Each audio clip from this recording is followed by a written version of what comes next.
I was around 12, I had the one bedroom in the house that wasn't on the second floor. My parents' house was a high ranch, so when you entered the house, it split off to 2 floors. One half flight of stairs going upstairs and one downstairs.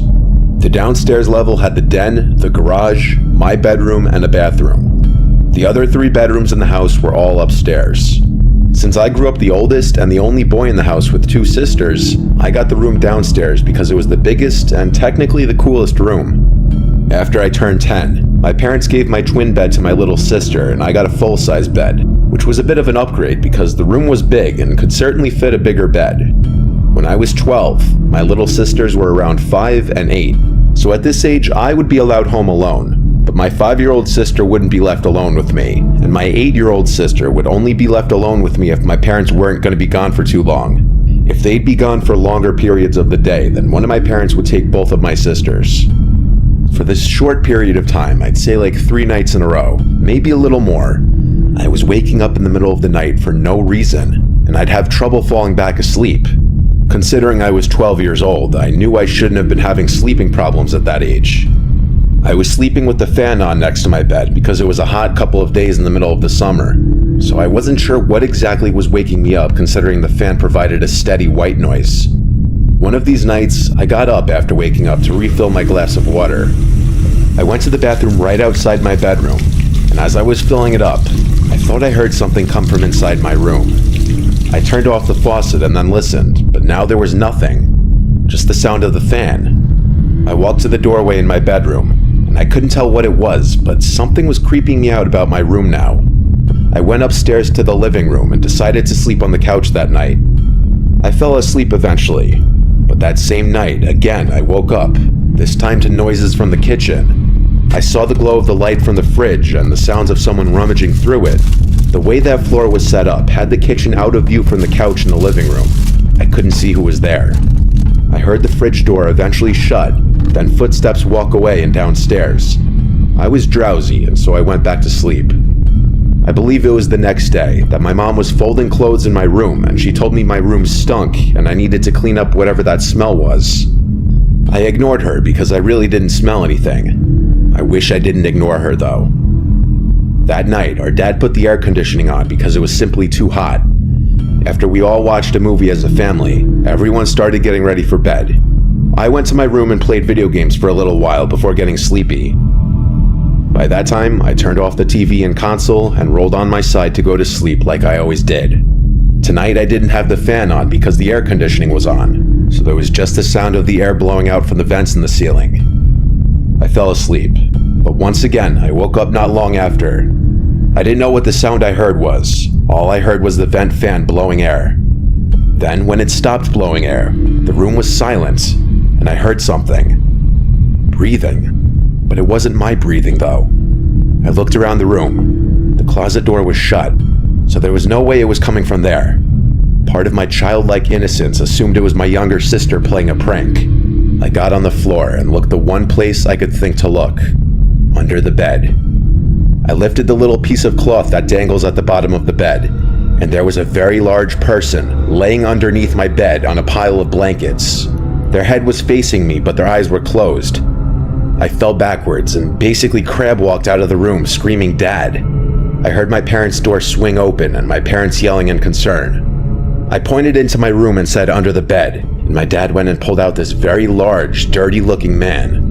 I remember my dad quite easily physically forcing the man outside as my mom called 911. I'm sure he went to jail for a while. Or maybe not, because he was homeless, who knows. This did a lot of mental damage to me where I didn't even want to sleep in my own room anymore, or let alone in that house. I had to sleep in the middle of my parents for a while. Then my dad installed security cameras all over the house. We threw out everything that was opened in the fridge because we had no idea what he put his mouth on in there. The fear of someone being under my bed stayed with me for a long time, years to come. We don't even know how long he was hiding under my bed. It could have been a few days. The smell, the person going through the fridge, the randomly waking up every night for a few days.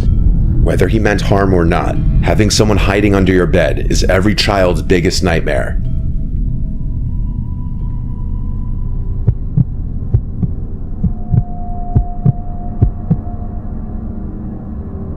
This story is from my great-grandfather, who is currently at the ripe old age of 101. He's told this story at family gatherings for years.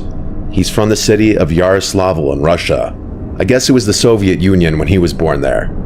Being from the USSR, of course he served under the Soviet Union during World War II, then fleeing to the United States a few years after to escape communism. He told me this story again recently.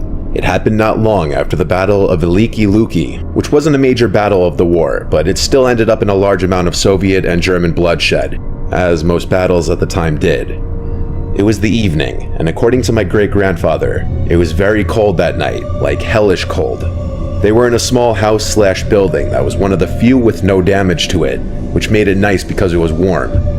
Him and his comrades were celebrating with drinks, songs, laughing and joking, what you could imagine a celebration would look like. At some point in the evening, two fellow soldiers walked into the building. My great-grandfather and his friend Sergei didn't care for these two. It was apparently because they were loudmouths and were just unpleasant guys. Sergei asked my great-grandfather if he wanted to go out and have a smoke. He agreed, and the two put on their heavy coats and walked out into the freezing cold air. My great-grandfather pulled out a cigarette, as did Sergei, and then he lit both of their cigarettes. They were talking for a while, both enjoying their cigarette and basking in the glory that came along with winning the battle that had been going on for about 2 months. After my great-grandfather finished his cigarette, they were both about to go back inside when they heard what sounded like a man scream from the woods in the distance. Fearing that it was the scream from one of their comrades, possibly being attacked by a patrol of pissed-off Germans, they went back inside quickly and grabbed their guns. Because of the fact that there might be armed Germans, they got a bunch more of their fellow soldiers to run into the woods with them. My great-grandpa mentioned that as he got deeper into the woods, he started to get a weird feeling, like dread and fear. When they couldn't hear screaming anymore, my great-grandpa suggested that they all split into duos and search for whoever it was. Sergei went with him, while the others went off in their own duos. After about 2 minutes of walking through the dark, cold woodlands, my great-grandpa said that he could hear faint crying, like someone was in pain. Sergei heard this too, so they walked to where they heard the crying sounds. They started seeing drops of blood in the snow, so they both began to take the situation as more of a threat than they were earlier. It still gives me chills when my great-grandpa tells me this part. When him and Sergei got to the source of the crying sound, they had found the most bizarre and disturbing scene they had witnessed. 2 German soldiers on the ground, one of them dead, one alive. One of them had their uniforms ripped and bloodied. The alive one was cowering by a tree, muttering stuff in German. He didn't notice my great-grandpa and Sergei right away. My great-grandpa then walked towards the other body. The corpse was horrifically mutilated, missing limbs, skin ripped off the face. His uniform was shredded and it looked like he had been scalped. Another thing that stood out to my great-grandpa was the smell. He couldn't describe the smell, saying it wasn't like a dead body, but more like chemicals. The corpse looked fresh. Sergei investigated the living soldier, who then, noticing Sergei, jumped back in terror, as if he had been traumatized. He was shouting stuff in German. It was only then that my great-grandpa noticed that his leg had been torn apart and his chest was bloody. He said he could remember that German screaming something like "Das Kolas" or something similar. Sergei pulled out his pistol and put the German out of his misery with a single shot to the head. Almost immediately after this, my great-grandpa described hearing moaning-like noises, and that's when a very tall thing started running in the darkness away from them. Afraid, Sergei and great-grandpa started shooting erratically in the direction of the thing. The other men ran over, but the thing was gone. All of the men were reprimanded when they got back to the village, but a report was sent to the high command. It was never investigated further. My great-grandpa claims that it was the most terrifying experience of his life. It makes him stressed when thinking back on the sight of that mangled German and that thing.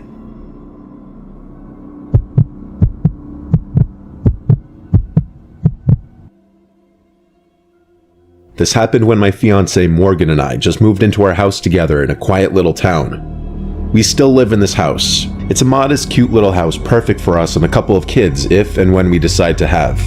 We met one of the neighbors right off the bat. They seemed nice. They were an older couple in their late 60s. The neighbors on the other side were pretty far away, so we didn't meet them for a while. We were still in the unpacking and furnishing phase.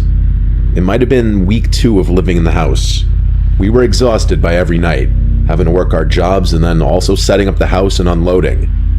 Morgan was cooking pasta in the kitchen. I was sitting at the table talking to her while on my laptop shopping for area rugs. It was a little stuffy in the house, so I was gonna go slide open the back door, but as I got to it, I looked into the backyard and noticed someone sitting in one of the chairs. He was kind of hunched over with his head down. When I say I almost shit myself when I saw it, I'm not kidding. I whispered Morgan's name and said, "Don't scream," but there's a man in the yard. She walked over to look outside and gasped. She grabbed me and kind of hid behind me and said, "Go say something." No, wait, don't. Truth be told, I myself didn't know if I should go out there or not. I'm not the biggest man, to be honest, and even though this guy had his back to us and was sitting down, he looked like he was bigger than me. Morgan suggested I knock on the glass and yell at him to leave. I didn't want to do it though, I was scared. The backyard is huge, but right outside the backyard door is a patio with the leftover furniture.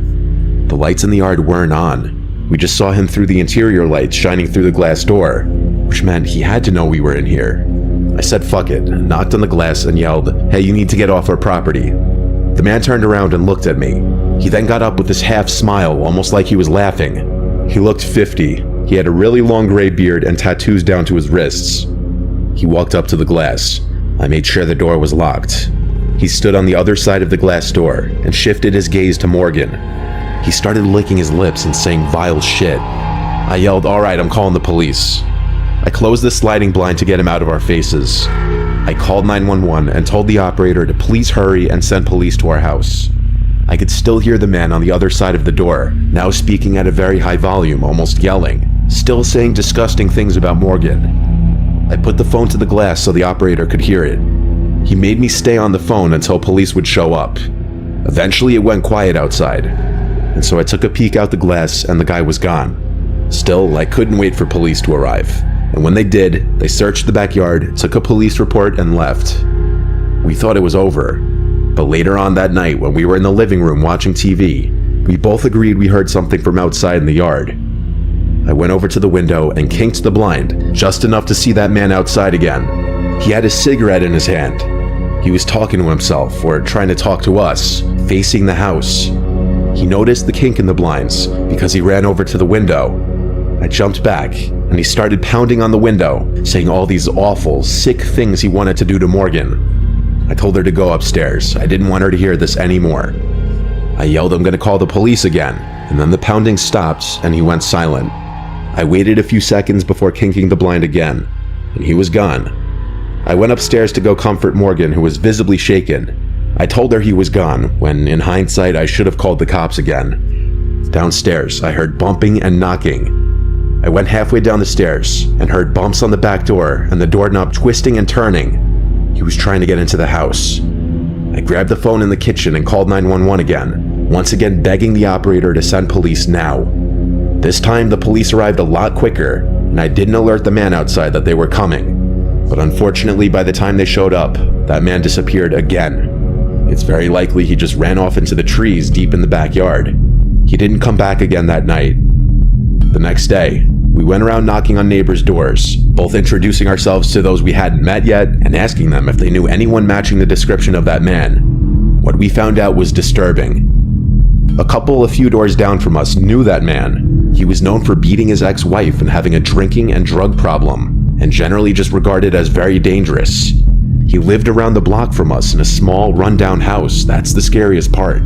We reported him to the police, but since we didn't have him on video, we couldn't press charges.